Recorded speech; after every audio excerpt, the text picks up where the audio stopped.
Kori asal Bima Syamsuri Firdaus juarai lomba MTQ internasional di Tanzania.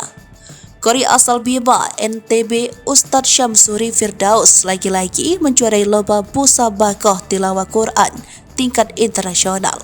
MTQ internasional yang digelar di Tanzania tersebut dihelat pada Sabtu 1 April 2023 di kota Dar es Salaam, Tanzania. Ia berkompetisi dengan urusan dari 3 negara lain di dunia hingga akhirnya menjadi juara pertama. Pada akun media sosialnya, Ustadz Syamsuri Firdaus menyampaikan rasa syukur atas prestasi yang kembali diraihnya. Syamsuri juga menyampaikan terima kasih kepada teman, istri, orang tua, para guru yang sudah membimbing dan mengajarkannya selama ini.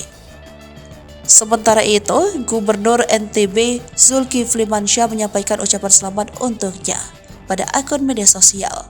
Sebelumnya, Syamsuri Firdaus juga menjuarai MTQ tingkat internasional di Turki.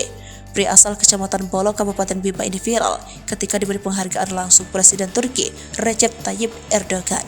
Bahkan orang nomor 1 di Turki tersebut mencium hingga menangis karena kagum kepada Syamsuri Firdaus saat itu. Pada tahun 2019, tilawah yang tangis pertama meletus di Desa Rada, Kecamatan Bolu pada 11 April 1999 itu telah mampu menyabet juara 1 MTQ internasional ke-7 di Turki.